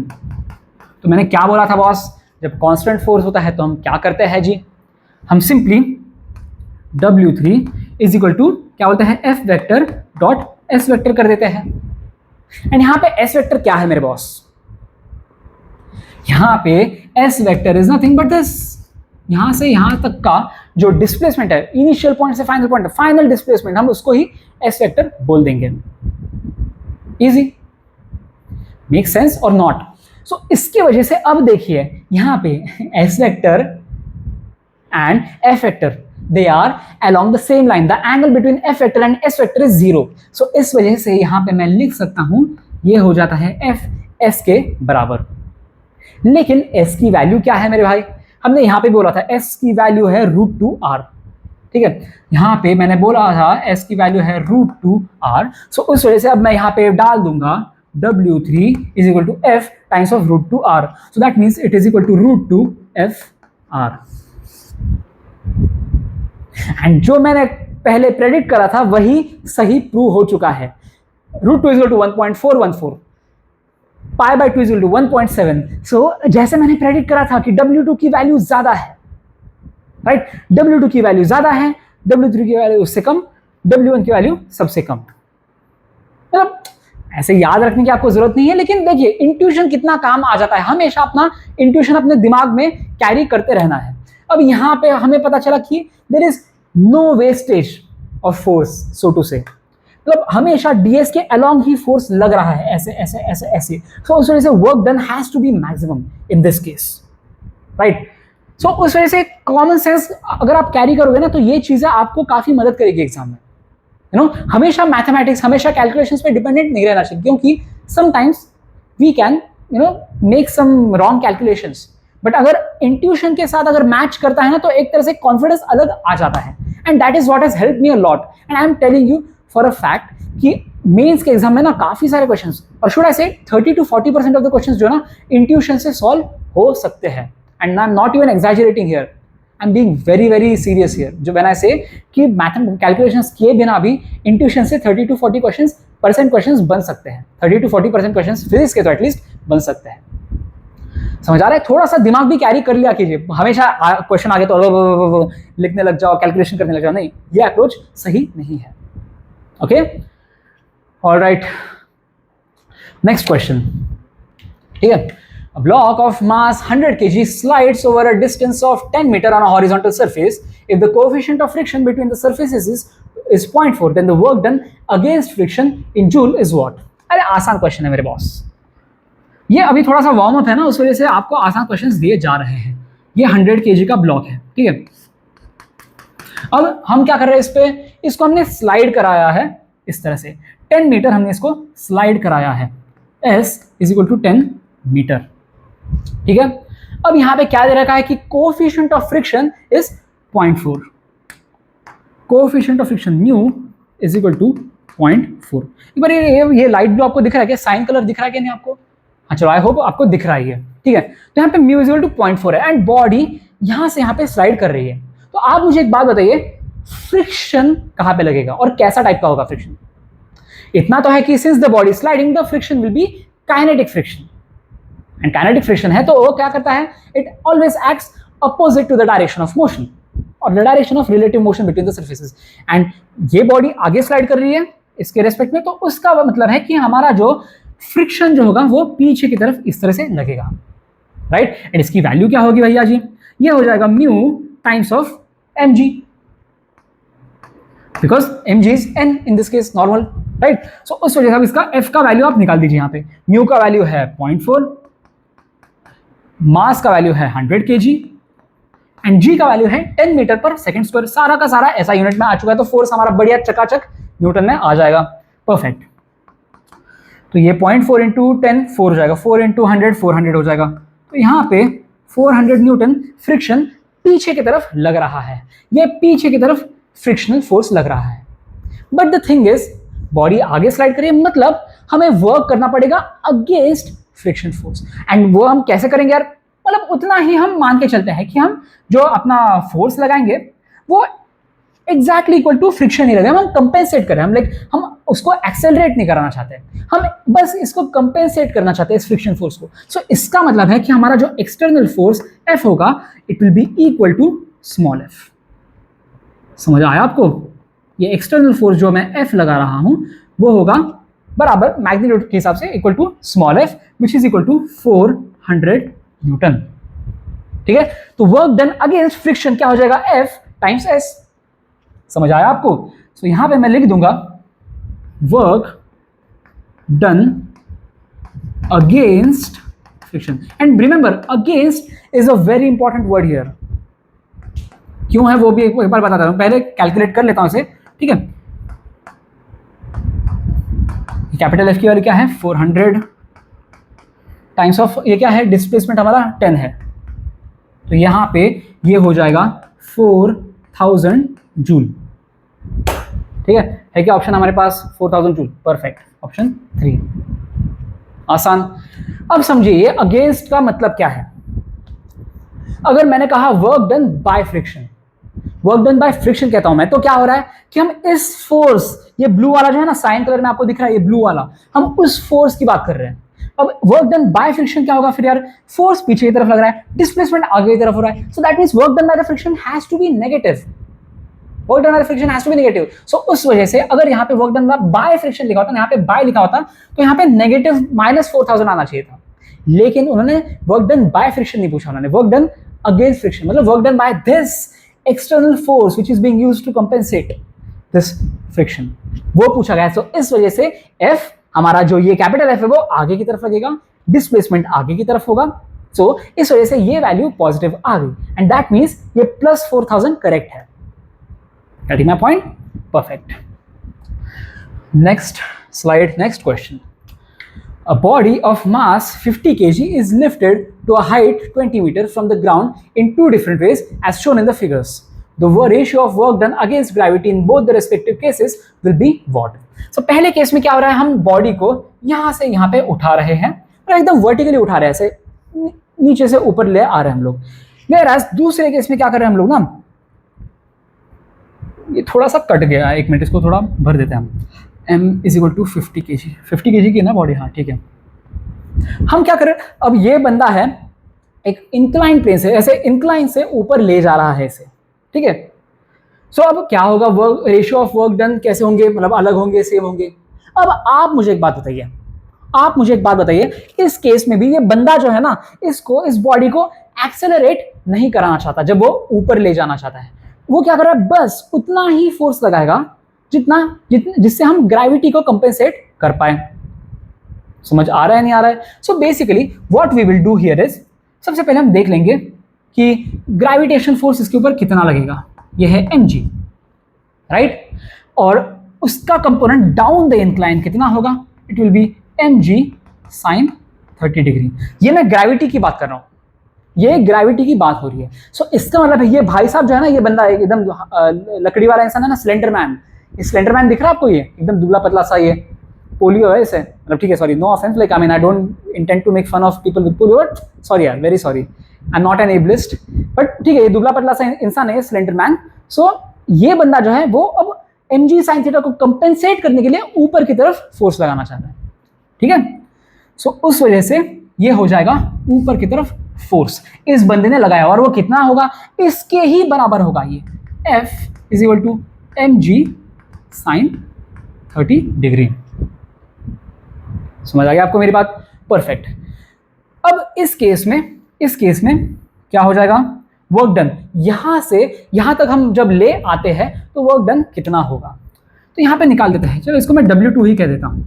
It's kind of funny कि मैंने पहले इस केस का सॉल्व करना पहला शुरू करा है और बाद में इसका करा, बट ठीक है, कोई बात नहीं, ये इंटरेस्टिंग था ना, इस वजह से मैंने इसको पहले पकड़ लिया, ठीक है, कोई बात नहीं।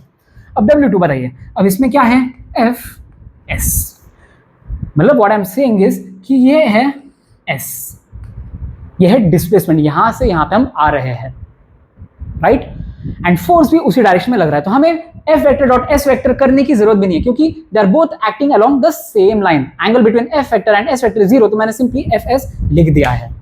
Okay, perfect. अब आप मुझे एक बात बताइए, F की वैल्यू क्या है, ये लिख दो, mg sin 30 डिग्री। S की वैल्यू क्या है, ये है S, इसको भी ऐसे ही लिख दो आप अभी के लिए, ठीक है।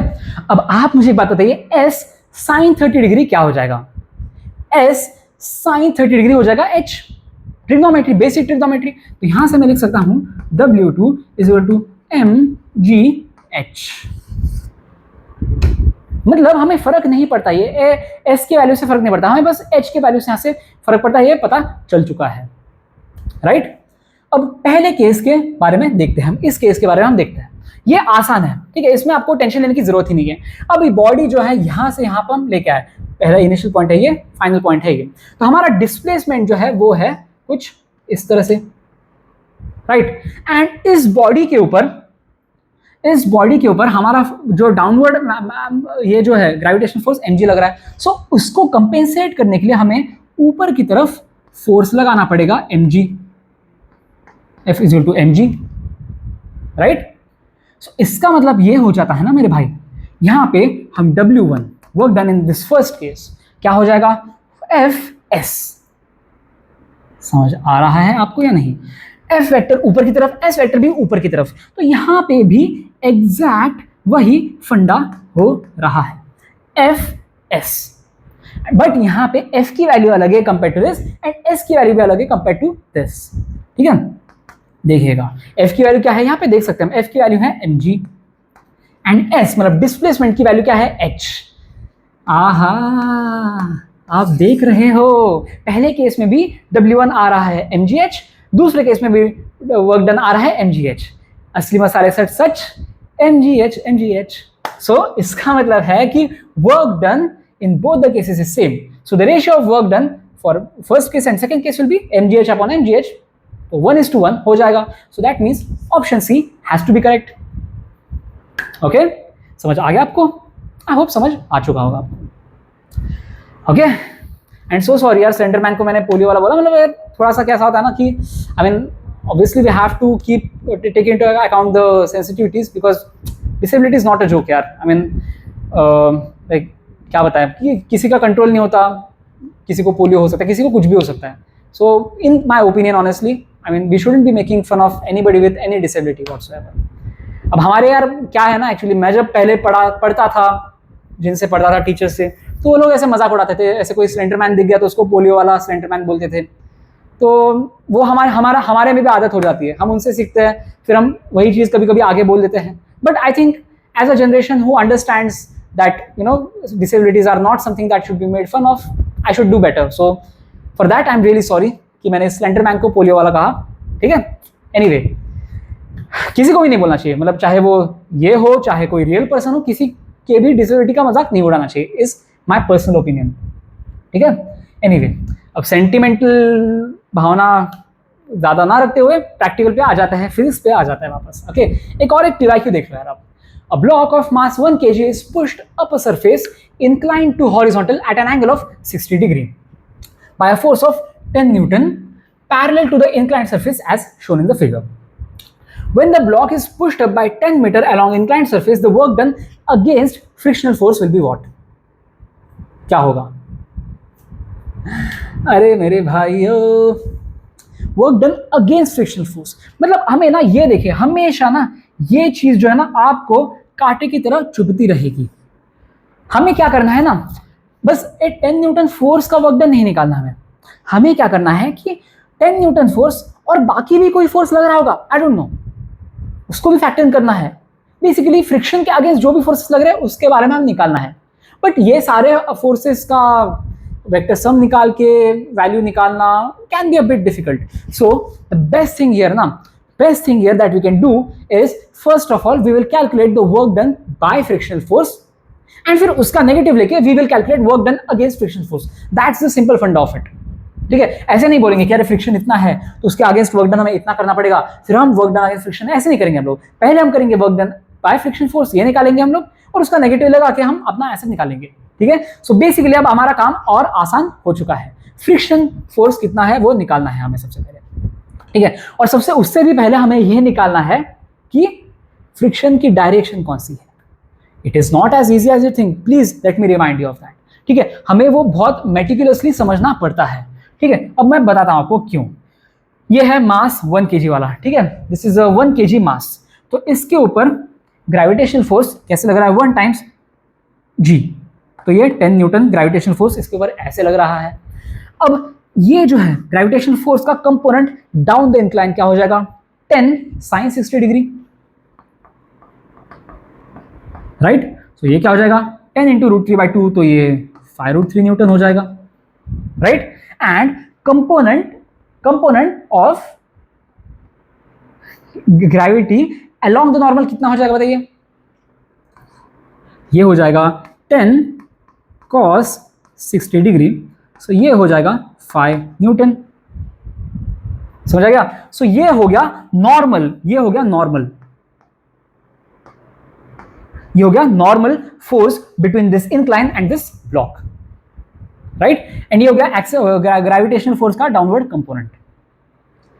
Perfect, okay. अब आप यहां पे समझिएगा जरा क्या हो रहा है यहां पे, ठीक है। 5√3 Newton is acting in the downward direction, तो 5 इंटू 1.732, ठीक है, जो भी है। अब यहां पे फ्रिक्शनल फोर्स कितना होगा, ये हम कैसे निकालेंगे, निकाल सकते हैं क्या हम लोग? अरे बहुत आसानी से निकाल सकते हैं। अब यहां पे the block is sliding, the block is sliding, so इसकी वजह से हमें फ्रिक्शनल फोर्स निकालना है, तो हम क्या करेंगे, एफ फ्रिक्शनल, ये फ्रिक्शनल फोर्स जो है, फ्रिक्शनल फोर्स स्मॉल एफ क्या हो जाएगा, म्यू टाइम्स ऑफ एन, बस इतना हो जाएगा, ये म्यू टाइम्स ऑफ एन, ठीक है। तो म्यू की वैल्यू कितनी है मेरे भाई, म्यू की वैल्यू है 0.1, एक मिनट, ये तो स्टैटिक फ्रिक्शन का म्यू है ना, ये क्या, कुछ तो गड़बड़ है मेरे भाई, कुछ तो गड़बड़ है।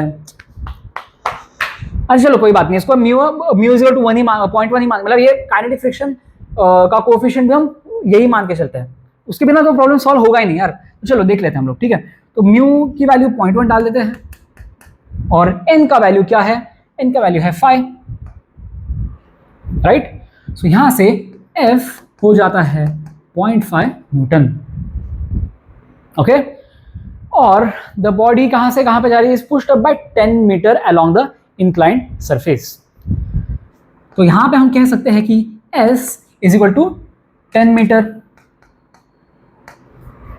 सही है या नहीं है? सो यहां से हम कह सकते हैं work done by friction, work done by friction कितना हो जाएगा, ये हो जाएगा minus of F S by friction. By बोलने के लिए से माइनस साइन आ गया है, क्यों, फ्रिक्शन है नीचे की तरफ, डिस्प्लेसमेंट है ऊपर की तरफ। सो अब ये डाल दो यार, वैल्यूज डाल दो इसके, तो एफ की वैल्यू क्या है 0.5, ये 0.5 डाल दिया, एस की वैल्यू है 10, तो यहां पे वर्क डन बाय फ्रिक्शन ये आ जाता है -5 joule. But we don't have to find the work done by friction, you have to find the work done against friction. So यहां पे मैं बोल दूंगा कौन से कलर से, ब्लू कलर से। So work done against friction is equal to negative of work done by friction, okay.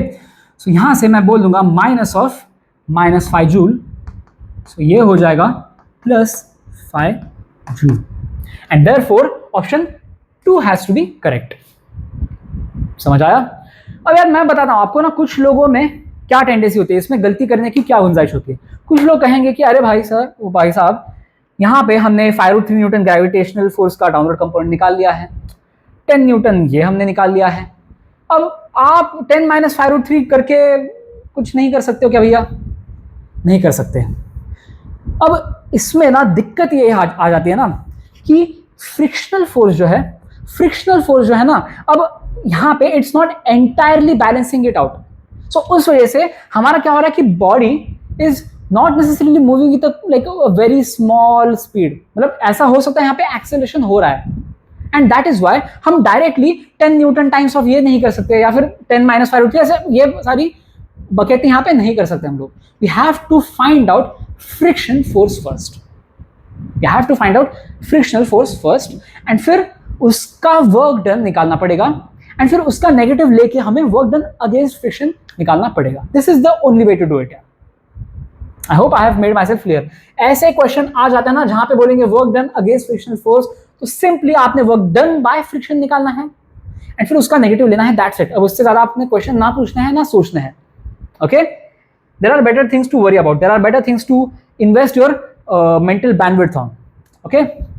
चलो, a small particle moves to the position phi I cap minus 2j cap plus k cap from its initial position 2I cap plus 3j cap minus 4k cap under the action of a force F vector is equal to phi I cap plus 2j cap plus 7k cap. The value of work done will be what? ठीक है? हाँ, तो अब यहाँ पे आप ध्यान से देखिए, ठीक है। अब इस केस में ना गलतियां क्या होती है मैं बताना आपको, ठीक है। लोगों का क्या टेंडेंसी होता है, लोग पहले देखते हैं कि ये पहले आया है five cap minus 2j cap plus K cap, ये बाद में आया है। तो ना लोगों का क्या टेंडेंसी होता है कि इसको बोल देता है इनिशियल पोजीशन वेक्टर, इसको बोल देता है फाइनल पोजीशन वेक्टर। तो डिस्प्लेसमेंट वेक्टर निकालने के लिए this vector minus this vector ऐसे करके एक गलती कर देते हैं। लेकिन क्वेश्चन ध्यान से पढ़ना है, उन्होंने बोला है that the particle moves to the position, so that means this is final position vector, this is final position vector, whereas यहां पे दिया है ना फ्रॉम इट्स इनिशियल पोजीशन, तो ये है इनिशियल पोजीशन वेक्टर। समझ आया आपको या नहीं आया? सो इसका मतलब ये हो जाता है कि अगर मुझे डिस्प्लेसमेंट निकालना है ना, तो डिस्प्लेसमेंट वेक्टर अगर मुझे निकालना है तो मैं कर दूंगा S vector is equal to final position vector minus initial position vector, ठीक है। इसे लिख देते हैं हम लोग, final position vector minus initial position vector. ओह क्या हो गया, डर गया था मैं थोड़ी देर के लिए, ठीक है। फाइनल पोजीशन वेक्टर क्या है, ये है, लिख दो फटाफट। तो S vector is equal to five I minus 2j plus k, ये हो गया फाइनल पोजीशन वेक्टर। अब इनिशियल पोजीशन वेक्टर क्या है, 2i plus 3j minus 4k, perfect, right. So यहां से क्या आ जाता है जी, displacement vector will come out to be five I cap minus 2i cap, it will be equal to 3i cap minus 2j cap minus 3j cap, ये हो जाएगा minus 5j cap plus k cap minus of minus 4k cap, तो ये हो जाएगा plus 5k cap. यहां से displacement vector आ जाता है, ऑलराइट। एंड हमें क्या दे रखा है, फोर्स जो है वो तो कांस्टेंट ही दे रखा है मेरे भाई, फोर्स वेक्टर जो है वो तो कांस्टेंट दे रखा है। तो यहाँ पे ये लिख दो सबसे पहले, तो फाई आई, एक काम करते हैं फिर थोड़ा सा स्पेस कम पड़ जाएगा तो मैं इसको नीचे यहाँ पे लिख देता हूँ, कट जा मेरे भाई, हाँ ठीक है। यहाँ पे force F vector is equal to five I plus 2j plus 7k, F vector आ गया, एस वेक्टर आ गया। तो वैल्यू ऑफ वर्क डन कैसे निकालना है, बात खत्म, अब तो फिजिक्स खत्म, मैथ्स शुरू। तो W is equal to F vector dot S vector, तो 3i cap dot 5i cap, तो ये हो जाएगा 15 minus 5j cap dot 2j cap, ये हो जाएगा minus 10 plus 5k cap dot plus 7k cap, ये हो जाएगा प्लस 35। तो क्या आ जाएगा, 15 minus 10 plus 35, it is equal to 40 joule, and this is our final answer. Easy peasy, right. I hope आसान है, ये तो आसान है, समझ आ चुका हमें। अब आते हैं आखिरी क्वेश्चन ऑफ दिस लेक्चर। आएंगे बहुत सारे क्वेश्चन आएंगे, बट बाकी लेक्चर वीडियोस में हम कवर करेंगे, बट इस लेक्चर वीडियो के लिए आखिरी क्वेश्चन है, तो थोड़ा सा फ्रेश हो जाइए, ओके। और उससे पहले मैं थोड़ा पानी पी लेता हूँ।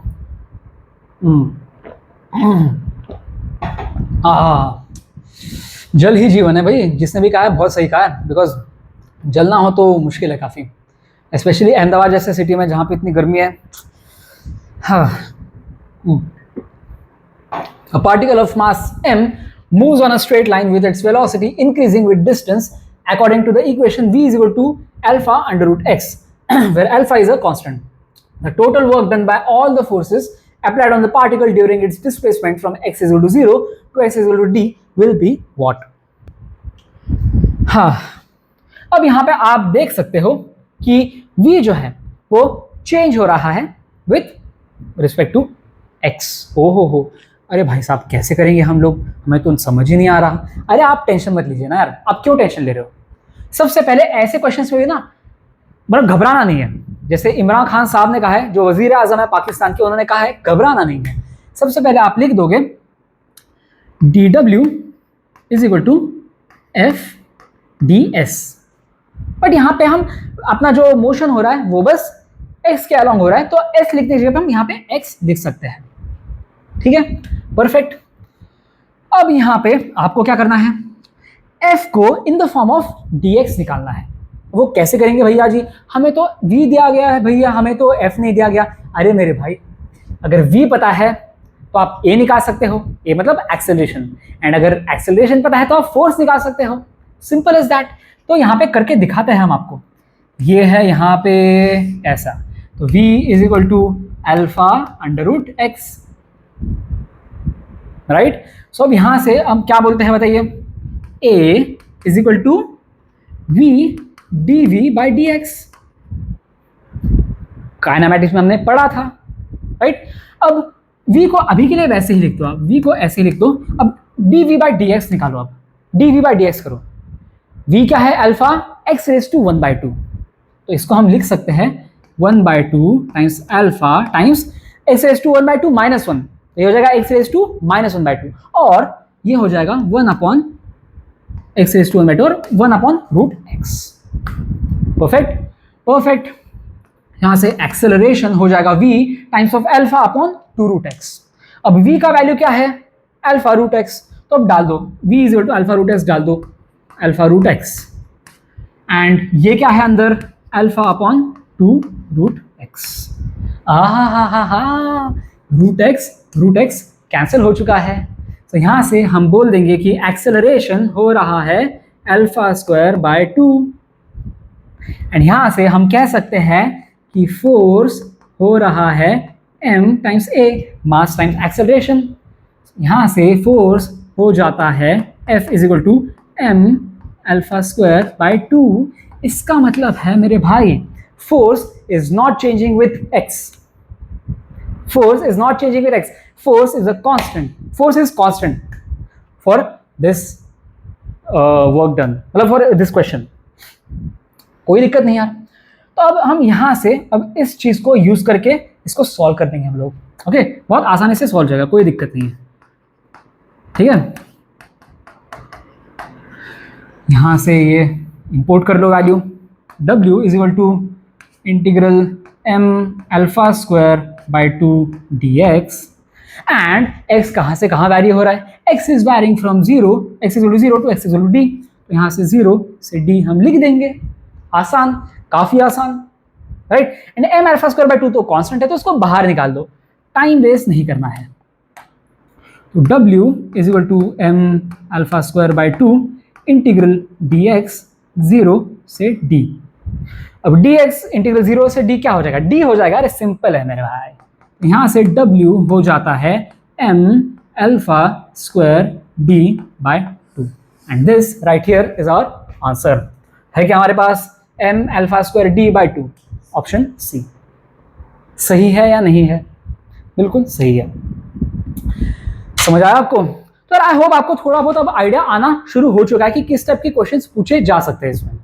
ऑब्वियसली अभी तो हम मेंस लेवल पे ही है, अभी तो काफी सारी चीजें कवर होना बाकी हैं, बट धीरे धीरे जाएंगे, हम ग्रेजुअली जाएंगे, काफी अच्छे से, काफी इंटरेस्टिंग वे में हम पढ़ेंगे आगे की चीजों को, okay. That being said, I thank you all for being sincere and diligent and disciplined while you are watching this video. अब अगर आप वीडियो के एंड तक आ चुके हो तो मतलब यार आप काफी सिंसियर स्टूडेंट हो यार, ऐसे ही कंसिस्टेंसी मेंटेन करिए, and I am assuring you कि आपका जेईई में बहुत बढ़िया रैंक आएगा।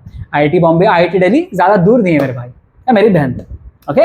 चलिए, एंड ऑल्सो जैसे मैंने पहले कहा था अपने यूट्यूब के शॉर्ट में, आपको अगर नोट्स डाउनलोड करने हैं तो हियर यू गो, इसको स्कैन कर लीजिए, स्कैन, हाँ थोड़ा सा वेट कर लीजिए लोड होने के लिए। लोड हो जा मेरे भाई, लोड हो जा, इंटरनेट सही तो है ना इसका, थोड़ा टाइम लगता है, just give it some time, तब तक कुछ डिस्कशन कर लेते हैं हम लोग। अब आपको यार वैसे कोई डाउट्स होंगे ना तो feel free to drop those doubts in the comments. अभी मैं थोड़ा सा I was busy with some other work, मतलब चीज़ें चल रही है लाइफ में, अब कैसे बताऊं आपको, आई थिंक मैंने ऑलरेडी बता दी थी, but I usually don't like to share those things in the lecture videos, तो उसके बारे में अभी बात करना doesn't make too much sense, तो let's just wait for it यार। बट डाउट हो तो आप बिंदास दिल खोल के आप मेरे से पूछ सकते हो, ओके। हाँ हाँ हाँ, इसको पॉज ही करना पड़ेगा, 1 मिनट में पॉज करता हूँ जब तक ये लोड ना हो जाए। हाँ लोड हो चुका है फाइनली। खुल जा मेरे भाई। हाँ तो अब आपने इसे स्कैन करना है और नोट्स तुरंत आपके पास आ जाएंगे, एकदम चकाचक रेडी, जैसे जिस फॉर्म में मैंने अभी करा है उसी फॉर्म में आ जाएंगे विदाउट एनी एडिटिंग। ओके, चलो here's like I mean here's the QR code, go ahead and scan it.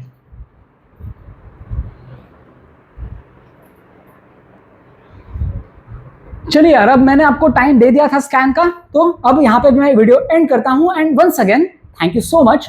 Doubts होंगे तो feel free to ask me.